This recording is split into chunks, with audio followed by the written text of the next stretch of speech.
Resident Evil Village is a confusing experience. On one hand, it delivers on what you expect in a mainline entry in the series, but on the other hand, Village makes some of the most baffling decisions in its game design and completely fails at making a coherent gameplay loop. So, in this video, I want to explore with what went wrong with Resident Evil Village and what I want Capcom to avoid for their upcoming Resident Evil Requiem. With that being said, let's get right into it. I want to make something very clear to you all. I don't think Village is a bad game. Hell, I even consider it pretty fun for the most part. However, I still have to point out its glaring issues that most people on YouTube never address. I guess we can start with this title's most pointless addition, which is its inventory. Let me ask you a question. For those of you who play or have played Village before, have you ever found yourself actually managing your inventory? Probably not, right? That's because Village gives us way too much inventory space through the course of our playthroughs. And on top of that, it also does not incentivize players to make any considerable decisions on what they should be crafting at every moment. The best thing they could have done here is make your crafting materials actually take up space in your inventory. Then it would solve half the problem surrounding Ethan's attaché case, as players would now feel pressure to craft ammunition to free up space.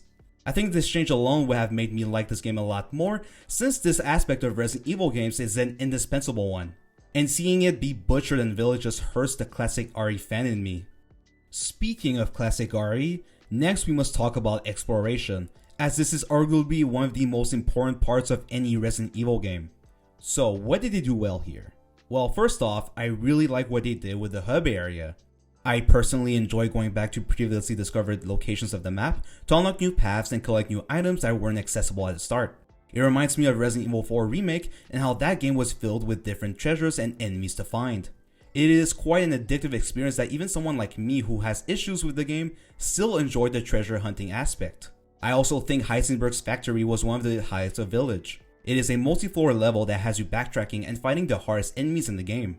These Frankenstein-looking creatures are called Soldiats, which is German for soldier. Their unique quirk is that they cover their weak points before attacking you frantically. They occupy tighter corridors and trying to sneak past them isn't a great idea. Plus, waiting for their attacks to target their weak points is pretty risky, as they're hard to hit when they jerk their whole body around. There's quite a lot of variations of these guys as well.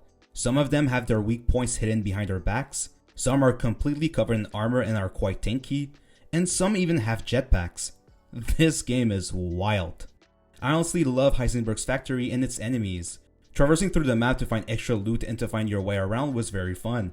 And the enemies gave me quite a difficult time, as it was my first instance in my latest playthrough that I found myself running out of ammo.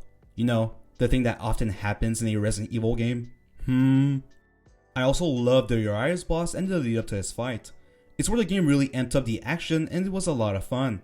He can go down quite easily, even on hardcore difficulty, but at least he has a huge attack variety and Lycan support, so it's all balanced in the end. However, I don't feel that strongly over the other locations in Village. Let's talk about it. The castle, for example, fell short in comparison to the factory. It is smaller, and doesn't have that many interesting combat encounters, and exploration didn't feel nearly as rewarding.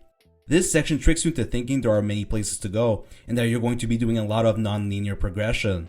But that isn't the case at all. What happens instead is the castle has you going in one unique direction to complete the puzzle in the main hall. There is very little, if not no, backtracking required for you to figure out where to go next. Unless you somehow miss certain key items the game explicitly presents to you, you are following a straight line for the most part. Also, the addition of Lady Dimitrescu is baffling to me. She feels like a nothing burger that adds nothing to the experience. She shows up mostly in scripted segments and camps near the save room, which is very annoying. And you can't even put her down to buy some time. She's invincible and barely reacts to your attacks. It's bullshit. In Resident Evil 2, Mr. X works so much better as he would stalk you across the entire police station.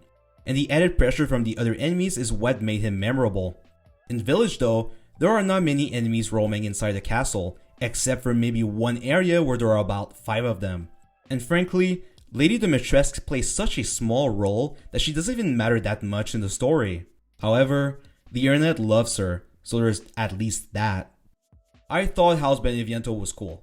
I think it builds up horror quite well, and I think the baby monster is still scary to this day.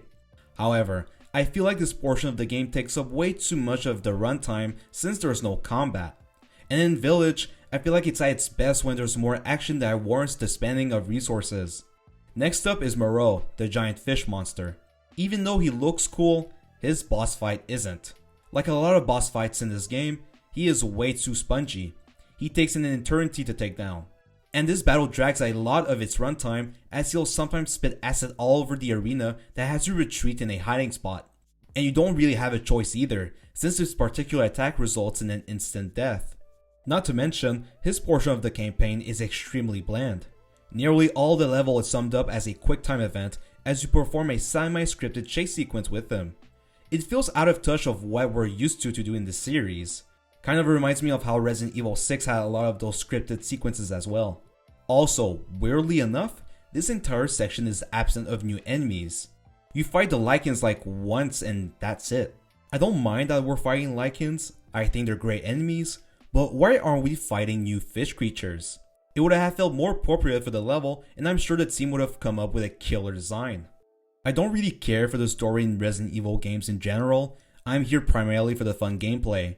However, the fact that Chris doesn't tell Ethan what's going on or what he was up to right at the start of the game really rubs me the wrong way. I know people have complained about this to death, but I just can't help myself to talk about it. There is literally no justifiable reason for Chris to not explain himself to Ethan. It is so unbelievably stupid. So is the inclusion of the characters at the start of the game who get killed shortly after. They add nothing to the game, and I don't understand why Capcom even bothered creating these characters who weren't even going to have a role to play at all. It's really fucking weird.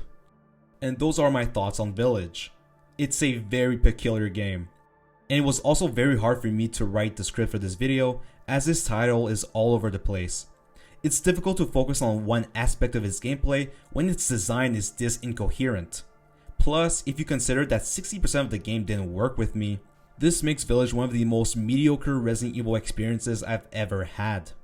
So, if you guys enjoyed this video, please consider liking and subscribing as it would help out the channel. Also make sure to click notifications on if you don't want to miss more content like this. And now, with that being said, see you guys later.